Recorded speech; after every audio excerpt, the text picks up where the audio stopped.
Hi hello నమస్తే welcome to NTV business. నేను మీ Harika. Stock markets, shares, equity, Nifty, bank Nifty ఇవన్నీ విన్నప్పుడు వామ్మో ఇవన్నీ అయ్యే పనేలా అని అనిపిస్తుంది. బట్ ఈయన మాత్రం ఇదే ఇండస్ట్రీలో ఆల్మోస్ట్ 20 years నుంచి ఉంటూ ఎంతో సక్సెస్ అవుతున్నారు. మరి అంత ఎనాలిసిస్కి, అంత స్ట్రగుల్కి అంటే ఎట్లా జరిగింది ఇదంతా అని తెలుసుకోవడానికి ప్రస్తుతం మనతో పాటు మన షోలో ఉన్నారు. ఆయనే సుందర్ రామరెడ్డి గారు, ద స్టాక్ మార్కెట్ ఎక్స్పర్ట్. పిలిచేద్దాం, మాట్లాడేద్దాం ఆయన జర్నీ గురించి, ఆయన స్ట్రగుల్స్ గురించి, స్టాక్ మార్కెట్స్ గురించి. హాయ్ అండి, నమస్కారం. ఎలా ఉన్నారు? నమస్తే, బాగున్నాను. మీరు ఎలా ఉన్నారు? బాగున్నానండి, థ్యాంక్ యూ. చాలా ఛానల్స్లో మిమ్మల్ని చూసినాం. ఆల్రెడీ స్టాక్ మార్కెట్స్ గురించి చాలా విషయాలు షేర్ చేసుకున్నారు. బట్ మీ గురించి, మీ లైఫ్ గురించి, అసలు స్టాక్ మార్కెట్లో 20 years నుంచి ఉన్నారు అంటే విజన్ అప్పటి నుంచే స్టార్ట్ అయిందా? ఎలా స్టార్ట్ అయింది మీ జర్నీ అంతా? నాకు అంటే మాది గుంటూరు జిల్లాలో అంబాపురం అని చెప్పేసి ఒక పల్లెటూరు అండి. సో మా విలేజ్లో అప్ టు 7th వరకే స్కూల్స్ ఉంటాయి. అది అయిపోయిన తర్వాత దగ్గరలో ఉన్న గురిజాలకు వెళ్ళాలి. అక్కడ నాది ఇంటర్మీడియట్ వరకు అయిపోయింది. తర్వాత నర్సరావుపేటలో నాది డిగ్రీ 3 సంవత్సరాలు అనమాట. నాకు ఎందుకో 10th అయిపోయిన దగ్గర నుంచి కూడా స్టాక్ మార్కెట్ అంటే చాలా క్రేజీ అండి అప్పట్లో. అప్పట్లో ఏంటంటే న్యూస్ పేపర్లో స్టాక్ కొటేషన్స్ మొత్తం రాస్తూ ఉంటారు. అంటే సండే ఏదన్నా కంపెనీల గురించి అనాలిసిస్ రాస్తూ ఉంటారు అనమాట. వాటి మీద ఇంట్రెస్ట్ తోటి నేను న్యూస్ పేపర్స్ చదువుతూ ఉండేవాడిని. అది స్ట్రక్చరల్ గా ఇలా ఉంటుంది, ఇలా మనం బై చేయొచ్చు, సెల్ చేయొచ్చు, అలాంటి థాట్స్ కూడా నాకు తెలియదు. అవేం తెలియదు నాకు. అంటే కంపెనీ గురించి రాస్తా ఉంటారు, దాంట్లో పెట్టుబడి పెడితే ఎంత వచ్చిందంట, ఈ కంపెనీ ఇలా పోతుందంట, రాకేష్ జుంజాల్ ఇలా అంట, అలా వాళ్ళ గురించి వీళ్ళ గురించి రాస్తా ఉంటే చాలా ఇంట్రెస్ట్ గా అనిపించేది. అప్పట్లో సండే నాకు ఎక్కువ టైం పాస్ అనేది ఈ ఆర్టికల్ చదివే ఉంటుంది అనమాట. అవును, ఎందుకంటే ఒక్కరోజు మాత్రం స్పెషల్ ఎడిషన్స్ వస్తాయి అనమాట స్టాక్ మార్కెట్ గురించి. అవి చదువుకుంటా అలా టైం స్పెండ్ చేసేవాడిని. ఎప్పుడైతే నేను డిగ్రీ కోసం నర్సరావుపేట వెళ్ళానో అక్కడ లైబ్రరీస్లో ఏంటంటే అప్పుడు నాకు ఎకనామిక్స్ టైమ్స్ ఇలాంటి న్యూస్ పేపర్ పరిచయం అనమాట. అంటే ఫస్ట్ టైం లైఫ్లో ఇంగ్లీష్ మీడియంలోకి ఎంటర్ అయ్యాను. అండ్ ఈ న్యూస్ పేపర్లో చదువుతా ఉండేవాడిని, దలా స్ట్రీట్ మ్యాగజైన్స్ ఇలాంటివన్నీ కూడా. తర్వాత డిగ్రీ అయిపోయిన తర్వాత హైదరాబాద్ వచ్చానండి జాబ్ చేయడం కోసం. ఇక్కడ జాబ్ చేస్తున్నప్పుడు అప్పుడు ఫస్ట్ టైం ఇండియా బుల్స్లో నేను అకౌంట్ ఓపెన్ చేశాను. ఓకే, ప్యారడైజ్ సర్కిల్లో ఉంటుంది అనమాట. ఇంకా అప్పటి నుంచి నా జర్నీ స్టార్ట్ అయింది అనమాట అఫీషియల్గా. అయితే అనుకున్నంత స్మూత్ ఏం కాదండి. మొదట నాకు బ్రేక్ ఈవెన్ రావడానికి 5-6 years పడుతుంది. బ్రేక్ ఈవెన్ రావడానికి. అవును, అక్కడ ఏంటంటే మనీ స్టాక్ ఏదైనా కొంటాం, వాళ్ళు అప్పుడు ఫోన్లో చెప్తాం అనమాట. ఫోన్లో చెప్తే వాళ్ళు కొంటారు. అండ్ అమ్మాలన్నా సరే మళ్ళీ మనం ఫోన్లో చెప్తే వాళ్ళు అమ్ముతారు అనమాట. ప్రతిదీ ఫిజికల్ డాక్యుమెంట్ మన ఇంటికి వస్తుందన్నమాట కొరియర్లో. అలా ఉండేది అనమాట. స్ట్రక్చరల్ గా అది కోర్సు, దాన్ని నేర్చుకోవాలన్న థాట్ కూడా నాకు తెలియదు. ఈవెన్ హైదరాబాద్ వచ్చిన తర్వాత కూడా ఎందుకు అంత క్రేజీ, ఎలా నాకు బిగిన్ ఎందుకు కూడా నాకు ఎగ్జాక్ట్లీ తెలియదు. బట్ హైదరాబాద్లో ఎప్పుడైతే నేను ట్రేడింగ్ బిగిన్ చేశానో దీనికోసం చెప్పి సపరేట్గా అప్పట్లో ఒక బ్లాక్ అండ్ వైట్ మానిటర్ కొన్నాను, అంటే సిపియూ కొన్నాను. అప్పట్లో నా శాలరీ 4,000 ఉన్నప్పుడే నేను 30,000 ఖర్చు పెట్టా వీటి మీద, స్టాక్ మార్కెట్ మీద, అంటే ఈ సిస్టమ్ మీద వీటికి అనమాట. అండ్ అప్పట్లోనే చేస్తున్నాను. బట్ నాకు బ్రేక్ ఈవెన్ వచ్చేది కదా, వస్తున్నాయి పోతున్నాయి. అప్పట్లో శాలరీ ఎంత అండి, నాకు వచ్చే 10,000 15,000 తప్ప ఏముండేది కాదు. 10,000 20,000 పెట్టేవాడిని, వస్తుండేవి పోతుండేవి. మళ్ళీ తర్వాత నేను ముత్తూట్ ఫైనాన్స్ నాకు గోల్డ్ పెట్టేవాడిని, మళ్ళీ ఆ అమౌంట్ తీసుకొచ్చేవాడిని, మళ్ళీ ట్రేడ్ చేసేవాడిని, మళ్ళీ పోగొట్టుకునేవాడిని, మళ్ళీ వచ్చేవి, మళ్ళీ వాటి పెట్టి గోల్డ్ తీసుకునేవాడిని. ఈ ప్రాసెస్ మొత్తంలో ఒక 1.5 lakh దాకా పోయినాయి. చాలా ఎక్కువ 1.5 lakh అంటే అఫోర్డబిలిటీ లేదు. ఇప్పుడు నాకు పర్ డే 1 lakh అంటే ఇట్స్ ఈజీ, నాకు అది ఈజీ. చాలా చాలా ఎక్కువ. ఇప్పుడైతే డైలీ 1 lakh అయినా I can make the money from the markets అనమాట. బట్ అప్పట్లో అది 4,000 శాలరీస్ అండి, అంటే ఊహించుకోండి. And purely innocence, and training ఉంటుందని నాకు తెలియదు. అండ్ తర్వాత నేను ట్రైనింగ్ తీసుకోవటం బిగిన్ చేశాను. అండ్ ట్రైనింగ్స్లో కూడా 90% పక్క ఫ్రాడ్ అండి. అన్ని ట్రైనింగ్ సెషన్స్ నేను అనుకుంటాను అన్నిట్లో ఎక్కువ శాతం ఫ్రాడే ఉంది. ఎక్కువ శాతం నేను నెంబర్ ఆఫ్ పర్సన్స్ దగ్గర ట్రైనింగ్ తీసుకున్నాను. హైదరాబాద్లో ఒక 4-5 ఇన్స్టిట్యూట్స్, నేషనల్ లెవెల్లో తీసుకున్నాను. అండ్ అమెరికా నుంచి నేను సీడీలు తెప్పించుకొని నేను వాచ్ చేశాను. తర్వాత ఇంకా ఓన్గా మ్యాగజైన్స్ చదువుకుంటున్నాను. అట్లా ఆ ఎక్స్పీరియన్స్ తోటి నాకు అర్థమైంది ఏంటంటే ట్రైనర్స్ కూడా పెద్ద రాదు, వాళ్ళు మనకంటే సీనియర్స్, ఏం తెలియదు అనే విషయం అర్థమైంది. కానీ ఇప్పుడు మనం మార్కెట్లో చూస్తే చాలా మంది ఏమంటారు తెలుసు, అంటే స్టాక్ మార్కెట్లో ఇన్వెస్ట్ చేసే వాళ్ళకన్నా ఇన్వెస్ట్ ఎట్లా చేయాలో నేర్పించేటోళ్ళే ఎక్కువ ఉన్నారు. యువర్ రైట్, ఎందుకంటే అది చాలా ఈజీగా మనీ అనుకుంటారు చాలా మంది. ఫ్రాంక్గా చెప్పాలంటే వీళ్ళందరూ ఏం చేస్తారంటే support, resistant, up trend, down trend, channel, ఫిబ్నాకి support, తర్వాత క్యాండిల్స్, చార్ట్ ప్యాటర్న్స్, 4-5 ఇండికేటర్లు పెట్టేసుకుంటే కోర్స్ అయిపోయింది అంటారు. అదే కోర్స్ అనుకుంటారు. And believe me it take years time పడుతుంది. ఒక డాన్సింగ్ ఒక స్కిల్, అది ప్రాక్టీస్ మీద వస్తుంది. కరాటే ఒక స్కిల్, ఆర్ట్ ఒక స్కిల్, ఇట్లా ట్రేడింగ్ కూడా అది ఒక ప్రొఫెషన్. అది దాంట్లో మూమెంట్ ఉంటుంది, సైడ్వే మార్కెట్లు ఉంటాయి, ట్రెండింగ్ మార్కెట్స్ ఉంటాయి, బ్రేక్అవుట్స్ ఉంటాయి, పుల్ బ్యాక్స్ ఉంటాయి, బ్రేక్అవుట్ బిఫోర్ షేక్అవుట్స్ ఉంటాయి, అండ్ వరల్డ్ మార్కెట్ని అబ్జర్వ్ చేయాలి. అంటే గవర్నమెంట్ తీసుకునే డిసిషన్స్ ఎలా ఇంపాక్ట్ చేస్తే తెలియాలి. ప్రతిదీ ఇన్ఫ్లుయెన్స్ చేస్తూ ఉంటుంది. అది ఒక్కొక్క డాట్స్ లాగా ఉంటుంది అందరికి. ఆ డాట్స్ మొత్తం కనెక్ట్ చేయడం రాదు, ఎందుకంటే ట్రైనింగ్ అన్ని లేదు, 1 day 2 days వెబినార్స్ లాగా ఉంటాయి. గ్రాఫ్స్ ఇస్తారు, చార్ట్స్ ఇస్తారు, ఈ స్ట్రాటజీస్ అయిపోయినాయి అంట. ఒక్కరోజు ట్రైనింగ్కి 60-70 వేలు ఛార్జ్ చేస్తున్నారంటే మీరు ఊహించండి మన దగ్గర ఎంత గ్రీడీ ఉంది అండ్ ట్రైనర్ దగ్గర ఎంత ఇది ఉందనేది. డిమాండ్ అట్లే ఉంది అండ్ ఫ్రాడ్స్ కూడా. రైట్. ఆ ఎక్స్పీరియన్స్ తోటి ఏంటంటే నేనే ఎందుకు స్టార్ట్ చేయకూడదు అని చెప్పేసి నా ఎక్స్పీరియన్స్ ని వటప్గా చేసుకుని నేను బిగిన్ చేశాను అనమాట. ఇప్పుడు మా దగ్గర స్టూడెంట్స్కి ఏంటంటే 40 hours మోస్ట్ కాంప్రహెన్సివ్ ట్రైనింగ్. బహుశా ఇండియాలో ఎవరు ఇవ్వరు, ఒకదానికే ఇస్తారు. టెక్నికల్ ఆన్సర్స్ తీసుకుంటే దానికి ఇస్తారు, ఫండమెంటల్ తీసుకుంటే దానికి ఇస్తారు, లేదా ఫారెక్స్కి ఇస్తారు, లేదా కమోడిటీకి ఇస్తారు, లేదా ఈటీఎఫ్స్కి ఇస్తారు, లేదా ఇండెక్స్, ఇలా సపరేట్గా ఉంటుంది. మొత్తం టోటల్ అసెట్స్ని ఒక గ్రూప్ లాగా ఒక ప్యాకేజ్ లాగా ఇండియాలో ఎక్కడా లేదు, మా దగ్గర.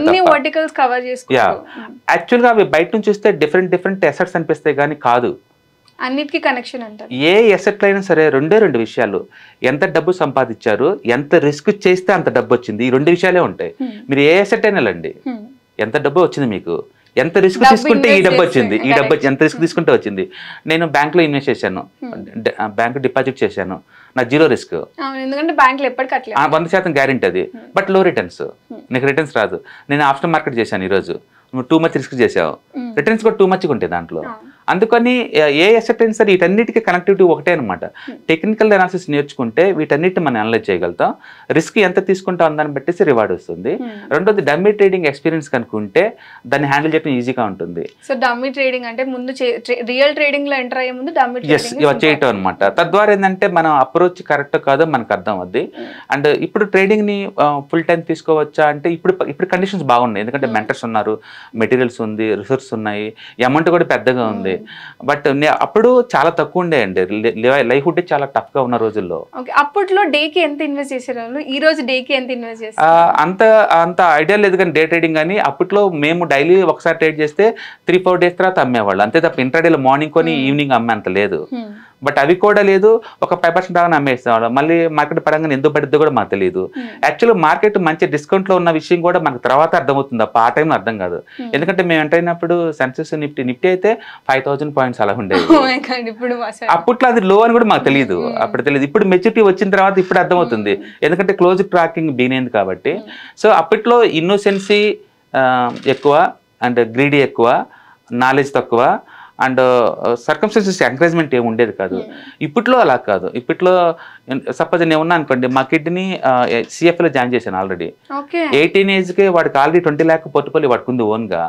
అంటే ఇప్పుడు పేరెంట్స్ ఎంకరేజ్మెంట్ చేస్తున్నారు, అంటే నేర్చుకుంటున్నారు ఏదైనా సరే. గూగుల్లో వచ్చిన తర్వాత, యూట్యూబ్ వచ్చిన తర్వాత లేదు, you can start with at the age of 5. మీకు 20 కూడా చాలా లేట్ అయింది ఇప్పటికే. 5 years ఉన్నప్పటి నుంచి ఎసెట్ అది ఏముంది సంపాదించుకోవడానికి ఏజ్ ఏంటండి? కరెక్ట్. ఫండమెంటల్ లో ఫస్ట్ లెటర్ ఎఫ్ఆర్పిఏ కూడా తెలియాల్సిన అవసరం లేదు, టెక్నికల్ అనాలిసిస్ లో ఫస్ట్ లెటర్ టీ అని కూడా తెలియాల్సిన అవసరం లేదు. Still you can make the money, yearly 30% make చేస్తున్నాం స్టాక్ మార్కెట్ లో. 5 years కిడ్ అయినా సరే anybody can make the money. ఎందుకంటే ఇప్పుడు సపోజ్ నేను డైలీ ఒక 10 నిఫ్టీ బీస్ కానీ బ్యాంక్ బీస్ కానీ తీసుకుంటాను, లాస్ అయ్యే మార్కెట్ చెప్పండి, నేను సర్వనాశనం అయిపోదాం అనుకుంటున్నాను, ఒక రూట్ చెప్పండి ఎలా అవుతాను? అందులో రిస్క్ రివార్డ్స్ తక్కువ ఉంటాయి అంటే అసలు రిస్క్ రివార్డ్స్ అసలు ఉండవనంటే. స్టాక్ మార్కెట్, ఇండియన్ మార్కెట్ లో 7% జీడీపీ గ్రోత్ అండి. అండ్ మార్కెట్ ఎప్పుడు 3 years ఆల్ టైమ్ హైకి వెళ్తా ఉంటుంది హిస్టారికల్ డేటా ప్రకారం. నేను ఎవ్రీ 3 years ఒకసారి బయటకు వెళ్దాం అనుకుంటున్నాను. ఇప్పుడు నేను లాస్ అయ్యే మార్గం ఏంటి? లాస్ అయ్యే మార్గం లేదు. అంటే ట్రేడింగ్ ఈజ్ బిజినెస్, దాన్ని ఎలా చేయాలని నీకు తెలిసి ఉంటే ఎలాగని చేసుకోవచ్చు, ఎలా తెలియనప్పుడు మీరు లాస్ అవుతారు. అందుకని మీ రిస్క్ తీసుకొచ్చేసి మార్కెట్ రిస్క్ అనమాకండి. సో మనం ఎంత రిస్క్ చేయగలుగుతాం మనీతో మీరు డిసైడ్ అవ్వాలి. మనం అనాలిసిస్. అందుకని ఇప్పుడున్న కండిషన్ లో ప్రొఫెషనల్ అవటం ఈజీ, అండ్ మెంటర్షిప్ ఒక సక్సెస్ఫుల్ మెంటర్ దగ్గర ట్రైనింగ్ తీసుకోవటం ఈజీ, మెటీరియల్స్ కొన్ని లక్షల కోట్ల బుక్స్ చదువుకోవటం ఈజీ, అండ్ కొన్ని వేల గంటల వీడియో వాచింగ్ ట్రైనింగ్ సంబంధించి వాచ్ చేయటం చాలా ఈజీ, రిస్క్ కంట్రోల్ చేయడం చాలా ఈజీ. ఇప్పుడున్న కండిషన్లో ఏంటంటే 5G జనరేషన్కి అన్ని ఫెసిలిటీస్ ఉన్నాయి. మా టైంలో పలాంటి మంచి కంపెనీ అని తెలుసుకోవటమే దాని పేరు టిప్ అనమాట, దాని పేరు. అది చాలా పెద్ద విషయం, అది ఎందుకు మంచిది కూడా మాకు తెలియదు. బట్ ఇప్పుడు అలా కాదు, దాన్ని మేము అనాలిసిస్ చేసేసి ఇది వరస్ట్ మంచితో ముందే చెప్పగలిగే అంత వస్తుంది. అన్ని క్వార్టర్లీ అనాలిసిస్, అన్ని ఫైనాన్షియల్ చార్ట్స్ అన్ని చూసేసి ఇప్పుడు చాలా ఈజీ, మాకు అదే అంటుంది. యాక్సెస్ ఉంది, ఇప్పుడు యాక్సెసరీ ఉంది, డేటా ఉంది, అండ్ జనాలకు రిస్క్ తీసుకునే విల్లింగ్నెస్ ఉంది, మనీ కూడా ఉంది, అఫోర్డబిలిటీ ఉంది. బట్ ఒకప్పుడు 3000 శాలరీస్ వచ్చేటప్పుడు ఫ్యామిలీ రన్ అవుట్ చాలా కష్టం అండి, అండ్ ఎవరు చెప్పేవాళ్ళండి కాదు. బట్ ఇప్పుడు అలా కాదు, ఇప్పుడు ఐ క్రాక్ దట్ కోడ్ అనమాట. మనిషి రిచ్ ఎలా అవ్వాలని దాన్ని నేను క్రాక్ చేయగలిగాను. అది చాలా మంది అనుకున్నట్టు రిచ్ అవ్వాలంటే మనీ ఎక్కువ కావాలనుకుంటారు, అండ్ శాలరీ ఎక్కువ ఉండాలనుకుంటారు, రిచ్ వాళ్ళ కడుపును పుట్టాలి అనుకుంటారు, బ్యాక్గ్రౌండ్ రిచ్ తో రావాలి అనుకుంటారు. And below me every month 500 తీసి పక్కన పెట్టుకునే వాళ్ళందరూ అల్ట్రా రిచ్ అవటం నేను గ్యారంటీ ఇస్తాను. మీరు ఇచ్చారా? Yes, anybody can be rich, anybody can be rich. అడ్డుకోవటం అంటే ఉండదండి. నేను అంటుంది జస్ట్ మంత్లీ 500. మంత్లీ 500 అంటే ఇప్పుడు 10,000 5,000 10,000 సంపాదించిన ఎనీబడి కెన్ బి రిచ్ ఇప్పుడున్న దాంట్లో. ఎందుకంటే ఒకప్పుడు మ్యూచువల్ ఫండ్స్ అకౌంట్ ఓపెన్ చేయాలంటే ఒక పెద్ద లెంత్ ప్రాసెస్, 30 పేజీ బుక్లెట్ మేము సైన్లు పెట్టాలి, అండ్ ఆఫీసుల చుట్టూ తిరగాలి. అవేంటో కూడా నాకు తెలియదు, అప్పట్లో అలా ఉండేది. ఇప్పుడు అలా కాదు, మ్యూచువల్ ఫండ్స్ అంటే యూట్యూబ్ ఆన్ చేస్తే నీకు కంటెంట్ వస్తుంటుంది. అండ్ ఎవరైనా మంచి అలాంటి ఎక్స్పర్ట్ అడిగి ఒకసారి మంచి మ్యూచువల్ ఫండ్ చెప్పంటే ఈజీ చెప్పేస్తాడు. ఆ ఫండ్ లో ఎవ్రీ మంత్ 5,000 పెట్టుకుంటూ పోతున్నాం అనుకోండి, ఒక 30 to 40 years టైం ఇచ్చామనుకోండి, మీ దగ్గర ఆల్రెడీ 2 కోట్లు ఉంటాయి. జస్ట్ 500 తో స్టార్ట్ జస్ట్ 500. దాని మీనింగ్ ఏంటంటే యూ నీడ్ ప్లానింగ్. రిచ్నెస్ కావాలంటే ప్లానింగ్ కావాలి, డబ్బు సెకండరీ. రెండోది యాటిట్యూడ్, బిహేవియర్ ప్రాపర్ గా ఉండాలి. ఎంత శాలరీ వస్తుందో కాదు, ఎంత సేవ్ చేస్తున్నా ముఖ్యం. అందుకని నీ శాలరీ ఎంత అడిగే బదులు ఎంత మిగిలిస్తున్నారు అంటూ అనేది రైట్ ఆన్సర్, రైట్ క్వశ్చన్ అనమాట. ఎవరైనా అవును, ఎందుకంటే నాకు 20,000 శాలరీ వచ్చింది, బ్యాచిలర్ గా ఉంటాను. 40,000 శాలరీ వచ్చింది, స్కూటర్ కొంటాను. ₹1,00,000 శాలరీ వచ్చింది, కారు కొంటాను. 5 కోట్ల శాలరీ వచ్చింది, హెలికాప్టర్ కొంటాను. లైఫ్ స్టైల్ ఇలా పెంచుకుంటూ పోతుంది. సేవింగ్స్ ఎక్కడండి? సేవింగ్ లేనప్పుడు రిచ్ ఛాన్స్ ఎక్కడ ఉందండి? సో 20 years నుంచి ఈ ఫీల్డ్ లో ఉన్నారు అంటున్నారు కదా. సో స్టాక్ మార్కెట్స్ లో కానీ లైక్ ఈ ఫీల్డ్ లో ఎంటర్ కావాలి అంటే చాలా మంది ఆలోచించేది భయం, అంటే లాస్ అవుతుందా ఇట్లా అవుతుందా అని. మీ హైయెస్ట్ లాస్ గుర్తుందా? ఆప్షన్ ట్రేడింగ్ లో అండి ఆల్మోస్ట్ అది సింగిల్ డే లాస్ వచ్చి 6 lakhs వచ్చింది రోజులో. ఒక్క రోజులో ఎక్స్పైరీ అనమాట. పొజిషన్స్ మొత్తం జీరో అయిపోయినాయి, 6 lakhs. అండ్ గెయిన్ అంటే ఆల్మోస్ట్ సింగిల్ డే గెయిన్ అంటే 8 lakhs ఉంటుంది ఒక రోజులో. అంటే 6 lakhs పోగొట్టుకుంది. ఎంత ఆ మూడో స్టేట్ ఎట్లా మెయింటైన్ చేస్తారు అసలు? అది అంటే ఆప్షన్ ట్రేడింగ్ లో ఏంటంటే ముందే మనకు అర్థమైపోతుంటది ఇది లాస్ అవుతుంది అని పల్స్ వస్తుంది. బట్ స్టిల్ హోప్ తోటి అంతే ఉంటారు అనమాట. నేను ఈటీఎఫ్స్ చేశాను, ఇండెక్స్ ఫండ్స్ చేశాను, మ్యూచువల్ ఫండ్స్ చేశాను, ఆప్షన్స్ చేశాను, ఫారెక్స్ చేశాను, ఈక్విటీస్ చేశాను, అండ్ ఈక్విటీ ఫీచర్స్ చేశాను. అన్నీ చేసిన తర్వాత నాకు అర్థమైంది ఏంటంటే ఈ గేమ్లో రెండే విషయాలు. ఒకటి ఎంత సంపాదిస్తున్నాం, రెండోది ఎంత రిస్క్ చేస్తే ఆ సంపాదన మనకు వచ్చింది. ఈ రెండే ఇంపార్టెంట్, మిగతా ఎన్నేం కాదు. ఆ తర్వాత నాకు అర్థమైందంటే ఆప్షన్ అంత వర్త్ కాదు, రిస్క్ ఎక్కువ ఉంది, దీంట్లో రివార్డ్ తక్కువ ఉందని చెప్పేసి దాన్ని తగ్గించేసి నేను ఈటీఎఫ్స్ మీద ఎక్కువ ఫోకస్ చేశాను. ఈటీఎఫ్స్లో 100 తప్పులు చేయండి, still you can make the money. ఎన్ని తప్పులు చేసినా still you make the money. It look like మన చిన్న పప్పిని పెంచుకుంటున్నాం, దాన్ని నువ్వు తిట్టండి, అరవండి, కొట్టండి, అది మనల్ని ఏం చేయదు. స్టిల్ లైక్ ఈచ్ అదర్ అనమాట. అట్లా ఈటీఎఫ్స్ లో, ఇండెక్స్ ఫండ్స్ లో, మ్యూచువల్ ఫండ్స్ లో మీరు 100 తప్పులు చేయండి, but still you make the money. But option market లో అలా ఉండదు. ఫీచర్స్ ఆప్షన్స్ లో చిన్న తప్పు చేయండి, పనిష్మెంట్ చాలా సివియర్ గా ఉంటుంది. అందుకని మీరు స్టాక్ మార్కెట్లోకి వచ్చేటప్పుడు డిసైడ్ అవ్వండి ఎంత అమౌంట్ కావాలి మీకు, అండ్ ఎంత రిస్క్ని తీసుకుంటున్నారు అని. ఇక్కడ నాలెడ్జ్ని పెంచుకోవటం ద్వారా రిస్క్ని మినిమైజ్ చేయొచ్చు, నాలెడ్జ్ పెంచుకోవటం ద్వారా. అందుకని మీరు ఇది ఫుల్ టైం చేస్తానికి వస్తున్నారా, పార్ట్ టైం చేస్తున్నారో క్లారిటీ ఉండాలా. పార్ట్ టైం వస్తున్నాము అంటే నీకు ఇయర్లీ 30% వస్తుందంటే you're doing the excellent job. Yearly 30% వచ్చిందంటే అంతకన్నా ఎక్కువ గ్రీడీ పెట్టుకుంటే. అండ్ ఫుల్ టైం తీసుకుందాం అనుకున్న వాళ్ళు they can expect 40 to 50 also, ఎందుకంటే ఎక్కువ టైం స్పెండ్ చేస్తున్నారు కాబట్టి దే ఆర్ ఎక్స్పెక్టింగ్ మోర్ అనమాట. బట్ ఇందులో ఉన్న బ్యూటీ ఏంటంటే anybody can make the money irrespect of your qualification and your age, your background, anything. And ఇంకొక బ్యూటీ ఏంటంటే తక్కువ డబ్బుతో కూడా లాంగ్ టర్మ్లో మంచి వెల్త్ క్రియేట్ చేసుకోవచ్చు. సపోజ్ నా దగ్గర మంత్లీ 500 ఉన్నాయి, I want to make 1 crore. చాలా మందికి చాలా వైల్డ్ డ్రీమ్ అనమాట, 1 crore, కోటి రూపాయల, అది కూడా దట్టు ఒక జస్ట్ 500 తోటే హైలీ ఇంపాసిబుల్ ఇలా అంటారు. అండ్ వీళ్ళు మీ 40 years టైం ఇవ్వండి, that is definitely going to grow in to 1 crore. That is the magic and power. Compound interest and time value అనమాట. స్టాక్ మార్కెట్లో ఉన్న బ్యూటీ ఏంటంటే you can start with very less amount, 10 rupees 20 rupees తో కూడా start చేసుకోవచ్చు. The world the high class business మోడల్లో కూడా పార్ట్నర్గా join అవ్వచ్చు.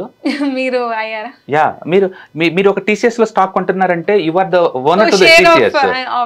ఆబ్వియస్లీ మీరు ఓనర్, మీరు సొంతం పెట్టాల్సిన అవసరం లేదు. TCS ఓనర్ ఎంత షేర్ చేసుకుంటారు ప్రాఫిట్, నీ వాటి కూడా అంతే పంచుతారు కదా.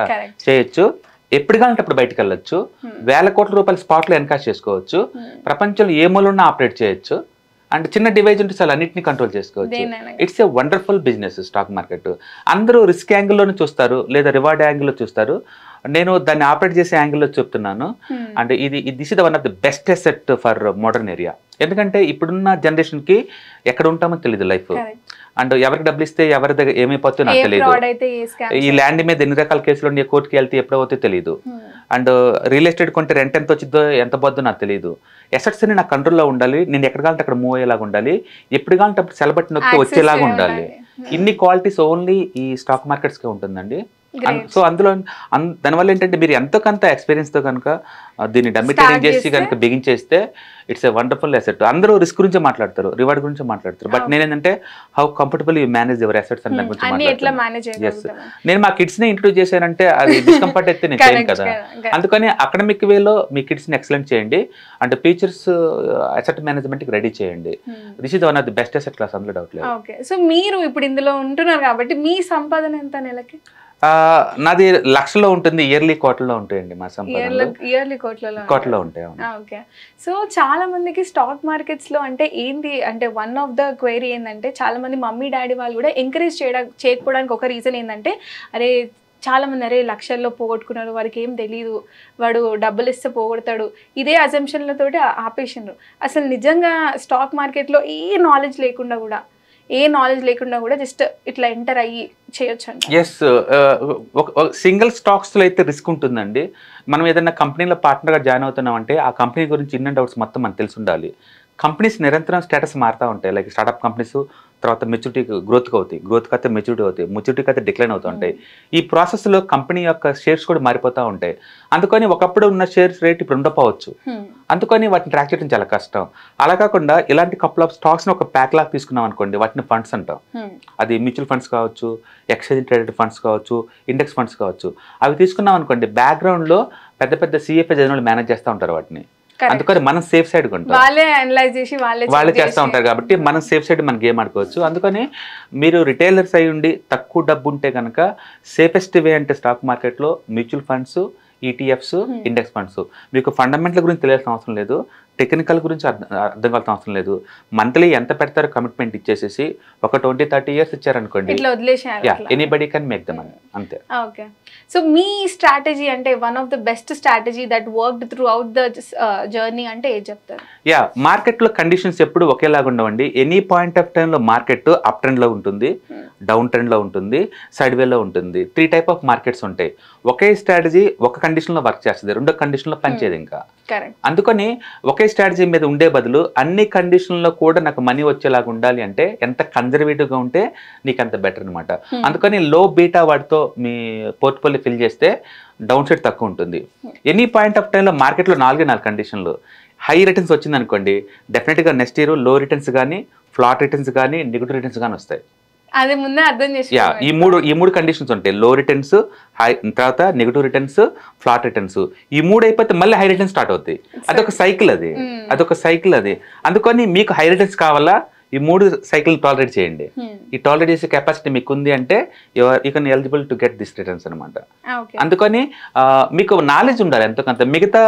మిగతా అసెట్లు మేనేజ్ చేయాలంటే నాలెడ్జ్ అవసరం లేదు, ట్రెడిషనల్గా వచ్చే నాలెడ్జ్ సరిపోతుంది. లైక్ బ్యాంక్ డిపాజిట్స్ కావచ్చు, లేకపోతే హౌస్ రెంటల్ కావచ్చు, లేదా గోల్డ్ కావచ్చు. ఇలాంటి ఏంటంటే మనకి హెరిడిటీ ప్రకారం అంటే ఇంటికాడల్లో ఇచ్చిన నాలెడ్జ్ సరిపోతుంది. స్టాక్ మార్కెట్ చాలా డైనమిక్, ఇది యూనివర్సల్ లాంగ్వేజ్ అనమాట, ప్రతిరోజు చేంజ్ అవుతూ ఉంటుంది. యూనివర్సల్. సో ఇది యూనివర్సల్ అసెట్ కాబట్టి మీకు ఎంతకంత నేర్చుకొని ఈ ఏరియాకి వస్తే కనుక రిస్క్ని మేనేజ్ చేసుకోవచ్చు. సో బేసికల్గా మన ఇండివిజువల్ బిహేవియర్ రిస్క్ని మన స్టాక్ మార్కెట్ రిస్క్ అనుకుంటామండి. ఎనీ పాయింట్ ఆఫ్ లో కొంతమందికి మనీ వస్తుంటే కొంతమంది పోవచ్చు. డిఫరెన్స్ ఏంటంటే ఎవరైతే రిస్క్ని మేనేజ్ చేస్తుంటారో వాళ్ళకైతే మనీ వస్తుంది, ఎవరైతే గ్రీడీగా ఉండి రిస్క్ని పట్టించుకోలేదో వాళ్ళు పనిష్ అవుతూ ఉంటారు. సో వాళ్ళకి అమౌంట్ తగ్గుతూ ఉంటుంది. అందుకని ఎనీ పాయింట్ ఆఫ్ స్టాక్ మార్కెట్లో కొంతమంది కొత్తనే ఉంటుంది, కొంతమంది పోతూనే ఉంటుంది, మార్కెట్ మూవ్ అయినా కాకపోయినా. కాబట్టి కన్జర్వేటివ్గా ఉన్నోళ్ళు అండ్ తక్కువ డబ్బు వచ్చినా పర్వాలేదు, సేఫ్టీ కావాలి అనుకున్న వాళ్ళకి కొన్ని ప్రొడక్ట్స్ ఉన్నాయి. అగ్రెసివ్గా ఉంటారు, నాకు ఎక్కువ డబ్బులు కావాలంటే కొన్ని ప్రొడక్ట్స్ ఉన్నాయి. నాకు ఎవ్రీడే ఇన్కమ్ కావాలంటే వాళ్ళకి కొన్ని ప్రొడక్ట్స్ ఉన్నాయి. నాకు మంత్లీ ఇన్కమ్ కావాలంటే కొన్ని ప్రొడక్ట్స్ ఉన్నాయి. ఒక్కొక్కరికి ఒక్కొక్క ప్రొడక్ట్స్ ఉన్నాయన్నమాట. అందుకని ప్రతి ఒక్కళ్ళ రిక్వైర్మెంట్ తగ్గట్టు ఈ స్టాక్ మార్కెట్లో అన్ని రకాల ప్రొడక్ట్స్ ఉంటాయి. మీకు ఎగ్జాక్ట్లీ ఏ టైప్ కావాలి అనేది మీరు చూస్ చేసుకోవాలి. అండ్ అట్లే అంతే రిస్క్ రివార్డ్ పట్టి పెట్టాలి. అండ్ ఎట్లా పడితే అట్లా అప్పు చేసి మరి కొంతమంది స్టాక్స్ ఇన్వెస్ట్ చేసే వాళ్ళు ఉంటారు. అప్పు అనేది సేవింగ్ కానప్పుడు it's a very wrong step. So మీ ఈ జర్నీలో అంటే లైక్ మీ గురువు ఎవరు అంటే లైక్ ఎన్ నెంబర్ ఆఫ్ అంటే యాక్చువల్ చెప్పాలంటే నేను I do learn lot of things from the Twitter, social media నుంచి నేర్చుకున్నాను. ఈ శరీరం పేరెంట్స్ నుంచి ఎలా గిఫ్ట్గా వచ్చిందో ఈ నాలెడ్జ్ మొత్తం కూడా లేదు. కొన్ని వందల మంది దగ్గర నుంచి నేను నేర్చుకున్నాను. ఒక పేరు రెండు పేర్లు చెప్పి నేను వాళ్ళకి అక్రెడిట్ ఇవ్వలేను కానీ, బట్ ఈ రోజు కూడా స్టిల్ నేను డైలీ ఎవ్రీడే ఒక బుక్ చదవదు నేను అయితే రాదు నాకు. I do go and read the books అనమాట. నేను నా దగ్గర ట్రైనింగ్ చేసిన అందరూ కూడా కొన్ని లక్షల బుక్స్ ఇస్తాను నేను, సాఫ్ట్ కాపీస్. వాళ్ళు రోజు కూడా రీడ్ చేస్తూనే ఉంటారు. చేసే కొద్దీ మనకి కొత్త డైమెన్షన్స్ అర్థమవుతూ ఉంటాయి. ఓ ఇలా కూడా థింక్ చేయొచ్చు కదా, ఓ ఇలా కూడా ఉంటుంది కదా, ఓ ఇలా కూడా చేయొచ్చు కదా, ఇలా వస్తూ ఉంటుంది అనమాట. అందుకని మనం ఎప్పుడు నాలెడ్జ్ని ఆపకూడదు. 1940 నాలెడ్జ్ ఇప్పుడు సూట్ అవుతుంది, నాలెడ్జ్ అప్డేట్ అవుతూనే ఉండాలి. అందుకని ఒక్కళ్ళకి క్రెడిట్ ఇవ్వలేను కానీ, బట్ ఓవర్ పీరియడ్ ఆఫ్ టైంలో కొన్ని వందల మంది దగ్గర నుంచి నేను బెనిఫిట్ తీసుకున్నాను. అండ్ ఈ సొసైటీ నుంచి నేను చాలా తీసుకున్నాను. అందుకే మళ్ళీ సొసైటీకి ఇవ్వాలి ఉద్దేశంతో మేము ట్రైనింగ్ స్టార్ట్ చేశాను యాక్చువల్గా. అండ్ మీకు తెలుసు ఎనీబడి కెన్ ట్రేడ్ అని వెరీ పాపులర్ ప్రోగ్రామ్ ఒక ఛానల్లో ఇది, అది మేము రన్ చేస్తాం అనమాట. ఆల్మోస్ట్ 15 సిరీస్లో ఇంతవరకు ఫ్లాప్ అంటూ లేదు ఒక సిరీస్లో కూడా. అంటే పబ్లిక్ డొమైన్లో మేము 30-40 lakh పెట్టి ఆ షో రన్ చేస్తాం కాన్ఫిడెన్స్ కోసం. అట్లా మీ సొసైటీకి ఎంతకంత బ్యాక్ ఇవ్వాలని చెప్పేసి మనం ఎక్కువ మందిని ఈ డూడ్లో తీసుకురావాలని చెప్పేసి. అండ్ అయినా అప్పటికి చూస్తే మాత్రం ఎక్కువనే అయింది. అంటే people who are investing in stocks అయితే చాలా పెరిగింది. 7.9 crore SIP అకౌంట్స్ ఉన్నాయి ఇండియాలో ఇప్పుడు ఈ పాయింట్ ఆఫ్ టైంలో. 7.8 crore SIP accounts mutual fund లో. వాళ్ళందరూ కలిసి మంత్లీ 19,000 crores ఇన్వెస్ట్ చేస్తున్నారండి. ఒక మంత్ కి 19,000 crores ఇన్వెస్ట్ చేస్తున్నారు స్టాక్ మార్కెట్ లో. అంటే 7.8 crore SIP అకౌంట్స్. అంటే రిటైలర్స్ లాస్ అవుతున్నారు అదని ఫేక్ అండి.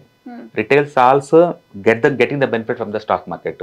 ముందు రోజుల్లో India GDP growth yearly 7% move అవుతూ ఉంటుంది. స్టాక్ మార్కెట్లు ఇయర్లీ 13-14% మూవ్ అవుతూనే ఉంటాయి. అంటే పోర్ట్ఫోలియో రిటర్న్స్ 20% దాకా పెరుగుతూనే ఉంటాయి. కాబట్టి ఇవాళ వచ్చిన వాళ్ళందరూ చాలా యూత్, చాలా intelligence, hard working and computer survey, high English speaking వాళ్ళు అండి. అందుకని వీళ్ళని అండర్ ఎస్టిమేషన్ వేయలేము. ఒకప్పుడులాగా అయ్యో పాప ఇన్నోసెంట్ అలా ఏం లేదండి, చాలా స్మార్ట్. నేను ఆ కిడ్నే చూస్తాను కదా, అందరి కిడ్స్ అంతే ఉన్నారు సొసైటీలో. అందుకని మనం చూసేది వైబ్రెంట్ ఇండియా. ముందు రోజుల్లో మనకంటే more efficiency, more talented, more grasping power ఉన్న యూత్ వస్తున్నారు. వాళ్ళు ఇలాంటి అలా కలుసుకొని వచ్చే టైప్ అనమాట. డెఫినెట్గా ఇండియా నేను పెద్ద ఇండియా చూడబోతున్నానండి. అండ్ బ్రిలియంట్ ఇండియా చూడబోతున్నాను డెఫినెట్ గా. ఇప్పుడు మనం చూసింది నథింగ్, స్టార్టింగ్ జర్నీలో ఉన్నామండి. ఇప్పుడు ఇవే ఇంత టూ అస్టానిషింగ్ రిజల్ట్స్ అంటారు కదా, అట్లున్నాయి ఇప్పుడున్న రిజల్ట్స్. ఒక సింపుల్ ఎగ్జాంపుల్ అండి, గూగుల్ అమెరికా తర్వాత 37,000 crores తోటి హైదరాబాద్ లో వాళ్ళ ఓన్ 34 బిల్డింగ్ కడుతున్నారు. దాన్ని బట్టి మీరు ఊహించుకోండి అమెరికాలో టెక్నాలజీ ఏంటి. హైదరాబాద్ వచ్చేసి ఇక్కడ బిల్డింగ్ కానీ 35,000 కోట్లు పెడుతున్నారంటే ప్రతి అమెరికాలో ఉన్న IT company headquarters Hyderabad అవుద్ది. ఎందుకంటే ఇక్కడ యూత్ ఉన్నారు. ఆల్మోస్ట్ ఈ దినం మొత్తం BTech, high English speaking youth అండి. తక్కువ మనీకి హార్డ్ వర్క్ చేస్తారు. అందుకని ఇక్కడ చాలా ఫ్యూచర్ ఉంది, అందులో డౌట్ లేదు. సో ఫ్యూచర్ డెవలప్మెంట్స్ పరంగా కానీ ఇట్లా స్టాక్ మార్కెట్స్ పరంగా కానీ ఇండియా ఇస్ బూమింగ్ అని చెప్పొచ్చు. డెఫినెట్ గా టెక్నాలజీ ఎక్కడ ఉంటే అక్కడ లైఫ్ లో చాలా స్మూత్ గా అవుతాయండి. వెల్త్ క్రియేషన్ అక్కడ జరిగింది. ఎందుకు అమెరికా అంతా అంటే టెక్నాలజీ పరంగా అన్ని కంపెనీస్ అక్కడ నుంచి ఆపరేట్ అవుతుంటాయి వరల్డ్ వైడ్ గా. సో న్యాచురల్ గానే అది ఎందుకంత పవర్ వచ్చింది డాలర్ కంటే, because of the technology companies నుంచే. నెక్స్ట్ టెక్నాలజీ ఇండియా నుంచి రాబోతుందండి. అండ్ డెఫినెట్ గా India going to boom very well. ఎందుకంటే అమెరికాలో అన్ని IT కంపెనీలకు CEOs ఇండియన్సే ఉంటారు. ఇండియన్స్ తెలుసు వాళ్ళకి తక్కువ కాస్ట్ తోటి ఎక్కడ వర్క్ చేయించాలనేది. అందుకని డెఫినెట్ గా మళ్ళీ ఇండియాకి వస్తాయి ప్రాజెక్టులన్నీ. అందుకని టెక్నాలజీ ఇక్కడే ఉంది కాబట్టి స్టాక్ మార్కెట్ కూడా ఇక్కడే బూమ్ అవుతుంటాయి. అండ్ ముందు రోజుల్లో మనకి ఇండియన్ మార్కెట్ చాలక మనం వేరే స్టాక్ మార్కెట్ కూడా ఆక్యుపై చేయబోతున్నాం. ఇండియాలో కూర్చొని అమెరికాలో ఇన్వెస్ట్ చేయొచ్చు. ETFs ఉన్నాయి, ఇండెక్స్ ఫండ్స్ ఉన్నాయి, మ్యూచువల్ ఫండ్స్ ఉన్నాయి. ఇండియాలో కూర్చొని హాంకాంగ్ లో కూడా ఇన్వెస్ట్ చేసుకోవచ్చు మనం.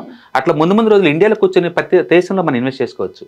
అంటే ఇండియన్ మార్కెట్ మనకు చాలదు, ఇంకా ఫ్యూచర్ గ్రాబ్ చేయబోతుంది. అవును, అంటే డిజిటల్ గా ఈ అసెట్ ఇంకా పెద్దగా మూవ్ అవుద్ది అనమాట.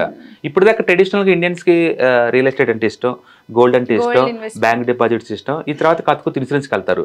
ఇప్పుడు కొత్తగా స్టాక్ మార్కెట్ కూడా అసెట్లో పెట్టేయచ్చు. అండ్ ఇప్పుడు యూత్ కూడా చాలా మంది ఐటీ ఎంప్లాయీస్ మనం చూసినా కూడా అంటే దే అండర్స్టాండ్ డబుల్ ఇన్కమ్ ఉండాలనే విషయం వాళ్ళకి అర్థమైందండి. ఒకప్పుడు జాబ్ అంటే లైఫ్ సెటిల్ అనేవాళ్ళు, ఇప్పుడు వాళ్ళకి అర్థమైంది జాబ్ ఎన్ని రోజులు తెలియదు కాబట్టి ఈ లోపు కొంత డబ్బుని సేవ్ చేసుకొని ఇన్వెస్ట్ చేసుకొని అండ్ కొంత ప్యాసివ్ ఇన్కమ్ జనరేట్ చేసుకుంటే లైఫ్ స్మూత్గా ఉంటే విషయం అర్థమవుతుంది. అండ్ ఇద్దరు వర్కింగ్ పీపుల్ ఉంటే ఇంకా స్మూత్గా ఉంటే విషయం అర్థమవుతుంది. అందుకని రాను ఏంటంటే గర్ల్ వర్కింగ్ ఎక్కువ అవుతుంది, ఉమెన్ ఎంపవర్మెంట్ పెరుగుతుంది, తద్వారా ఇంట్లో ఇన్కమ్ పెరుగుతుంది, అసెట్స్ పెరుగుతున్నాయి.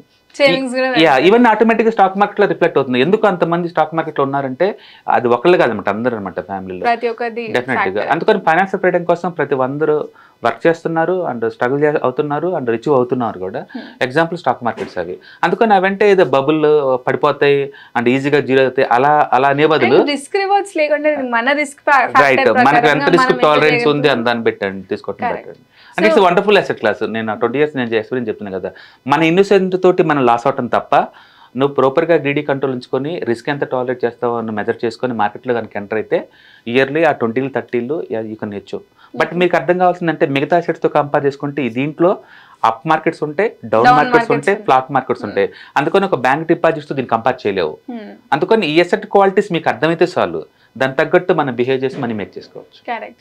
సో లాస్ట్లీ మీ ఫ్యూచర్ ప్లాన్స్ ఏంటి? అంటే ఈ స్టాక్ మార్కెట్స్ లో ఇంకేదన్నా కొత్తగా ట్రై చేద్దాం. నాకు ఇప్పటికే ప్యాసివ్ ఇన్కమ్ ఇయర్లీ యావరేజ్ మీద 1 crore దాకా వస్తుంది ప్రయాణం. ప్యాసివ్ ఇన్కమ్ వస్తుంది. నేను వర్క్ చేయాల్సిన అవసరం లేదు. బట్ మా కిడ్స్ కొంచెం సెటిల్ అయిన దాకా ఇంకా ఒక 5 to 10 years అలా వర్క్ చేస్తాను. ఆ తర్వాత చాలు ఈ సొసైటీకి ఇచ్చిన బ్యాక్ సంథింగ్ ఇంకేదన్నా చేసేసి నేను యాక్టివ్ లైఫ్ నుంచి తగ్గించుకుంటాను. బట్ మా కిడ్స్ ఆల్రెడీ CFA level 1 చేస్తున్నారు ఎట్ ద ఏజ్ ఆఫ్ 19లోనే. నెక్స్ట్ 2-3 years కల్లా వాళ్ళు తీసుకుంటారు బిజినెస్ని, డెఫినెట్గా కొత్త ఏరియాకి తీసుకెళ్ళిపోతారు అందరూ. So one question I wanted to ask lastly ఏంటంటే, లైక్ ఇంత సంపాదిస్తున్నారు కోట్లు, సో ఆ greediness most important factor stock మార్కెట్స్లో ఏంటంటే ఆ గ్రీడీనెస్ కంట్రోల్. రైట్, అది ఎట్లా సాధ్యమైంది? నేను 8th classలో ఉన్నప్పుడు మా విలేజ్ నుంచి అండ్ పక్క సిటీకి వెళ్ళాలి, స్కూల్కి వెళ్ళాలంటే మధ్యలో ఎక్కడ ఉండవు, 7 kilometers దూరం నడుచుకుంటూ వెళ్ళిపోవాలి.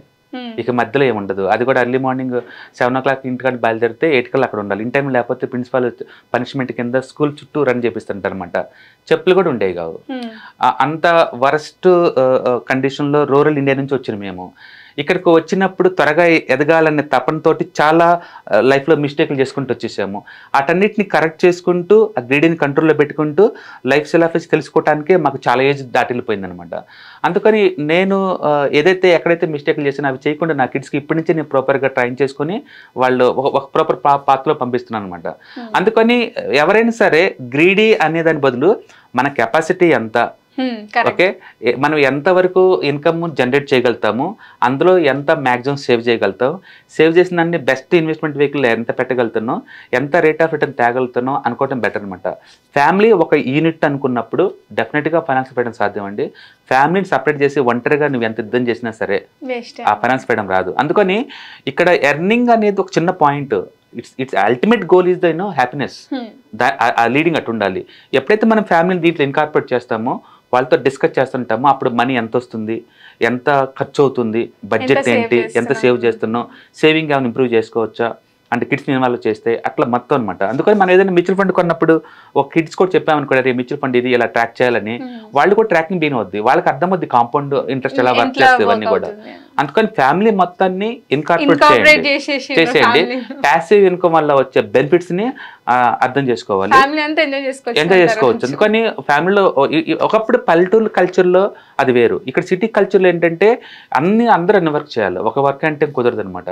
అలాంటప్పుడు బోల్డ్ టైం ఉంటుంది కాబట్టి బాయ్స్ వర్క్ చేస్తున్నారు, గర్ల్స్ వర్క్ చేస్తున్నారు, కిడ్స్ వర్క్ చేస్తున్నారు కాబట్టి అందరూ షేర్ చేసుకుంటే కామన్ గోల్స్ అంటే ఫైనాన్స్ పెట్టడం సాధ్యమే. ముందు రోజుల్లో సిటీ లైఫ్లో చాలా ఎక్స్పెన్సివ్గా వెళ్ళిపోతున్నాయి కాబట్టి ఇన్కమ్ లేకుండా చాలా కష్టం. సింగిల్ ఇన్కమ్ సర్వైవ్ అయితే ఇంకా టఫ్. అందుకని ప్యాసివ్ ఇన్కమ్ డే ఫస్టే ఉండాలి. అందుకని జాబ్ రాగానే ఫస్ట్ చేయాల్సింది టర్మ్ ఇన్సూరెన్స్ తీసుకోవాలి, ఆ వచ్చే ఇన్కమ్ ప్రొటెక్ట్ చేసుకోవాలి, తర్వాత హెల్త్ ఇన్సూరెన్స్ తీసుకోవాలి, ఫ్యామిలీ ప్రొటెక్ట్ చేసుకోవాలి, ఎమర్జెన్సీ మనీ క్రియేట్ చేసుకోవాలి 3 నెలలకి, అంతే. మిగతా మనీ అంతా మ్యూచువల్ ఫండ్స్ పంపిస్తూ ఉండాలి. ప్రతి ఒక్కడు ఇలా ఉంటే మ్యారేజ్ కల్లే ఆటోమేటిక్గా మంచి ఫండ్ క్రియేట్ అవుతుందండి. అండ్ ఓవర్ పెట్టడంలో పెట్టడం పాసిబుల్. అందుకని ఇచ్చే సలహా ఏంటంటే earn more and save more and invest more. Correct ఆ ఇన్వెస్ట్ అనేది స్టాక్ మార్కెట్ అయి ఉండొచ్చు, బయట వేరే ఎసెట్ క్లాస్ అయి ఉండొచ్చు. ఎక్కువ రేట్ ఆఫ్ రిటర్న్ వచ్చే ఎసెట్ క్లాస్లో ఇన్వెస్ట్ చేయాలి.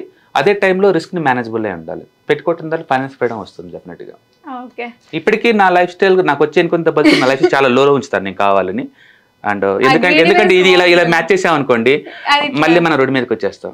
అందుకని మనకి ఇన్కమ్ ఎంత వచ్చినా సరే ఇన్కమ్తో పోల్చుకుని లైఫ్ స్టైల్ ఎప్పుడు కూడా కిందే ఉంచాలి. నార్మల్ లైఫ్ స్టైల్ ఏ లైఫ్ స్టైల్ సార్ మీ ఇష్టం, మీ income life style comfortable life style lead చేస్తే ఉంటే ఫైనాన్షియల్ ఫ్రీడమ్ సాధ్యమే. అందుకని ఫైనాన్షియల్ ఫ్రీడమ్ అంటే ఎన్ని కోట్లు వస్తే ఫైనాన్షియల్ ఫ్రీడమ్ అని క్వాంటిఫై చేయలేవు. ఎందుకంటే బెగ్గర్కి ఎక్స్పెండిచర్ ఏమి ఉండదు. But day first finance freedom వచ్చేసింది. నాకు అలా కాదు, ఒక అంబాసిడర్ కారు ఉంది అనుకోండి చిన్న లైఫ్ స్టైల్ అది. నాకు అలా కాదు, ల్యాండ్ ఓవర్ కారు ఉంది అనుకోండి లైఫ్ స్టైల్ ఇంకా పెద్దది. ఒక్కొక్క లైఫ్ స్టైల్కి ఒక కాస్ట్ ఉంటుంది. అందుకని మనకి ఇన్కమ్ తగ్గట్టు లైఫ్ స్టైల్ డిజైన్ చేసుకొని ఎంతో కొంత ఇన్వెస్ట్ చేసుకుంటే అంటే ప్యాసివ్ ఇన్కమ్ జనరేట్ చేసుకుంటూ పోతే లాంగ్ టర్మ్లో ఫైనాన్షియల్ ఫ్రీడమ్ వస్తుంది. అంటే పర్టికులర్ ఇప్పుడున్న యూత్కి అయితే కంపల్సరీ కావాలండి. అందుకని గుడ్ టీచర్ ఎప్పుడు పేరెంట్స్ అవుతారు. వాళ్ళు ఎర్న్ చేస్తూ కిడ్స్ని ఇన్వాల్వ్ చేస్తే అంటే కిడ్స్ కూడా డే ఫస్ట్ థాట్స్ వస్తాయి, వాళ్ళు కూడా బిగిన్ చేస్తారు అనమాట. సో అందరూ అట్లా ఫ్యామిలీలో ఇన్కార్పొరేట్ చేసుకుంటూ ఈ ఫండ్స్ అంటే ఇన్వెస్ట్మెంట్లో బేసిక్గా ఇన్కమ్ సేవింగ్స్ చేసుకుంటూ ఉంటే లైఫ్ లాంగ్ సెటిల్మెంట్ డెఫినెట్గా ఫైనాన్స్ ఫ్రీడమ్ వస్తుంది. అందుకని ఇట్స్ అచీవబుల్. ఫైనాన్స్ ఫ్రీడమ్ అనేది ఎక్కడో దూరంగా ఉంది, అద్భుతం కాదు, డెఫినెట్గా achievable. It was really nice talking to you అండి. Thank you so much. So that was Sundararam Reddy గారు. ఆయన చెప్పేది ఒకటే, earn more, learn more, save more. ఇంకా ఫినాన్షియల్ ఫ్రీడమ్ పెట్టుకుంటే లైఫ్ స్టైల్ సెటిల్మెంట్ వచ్చేస్తుంది. So that was NTV. Thank you.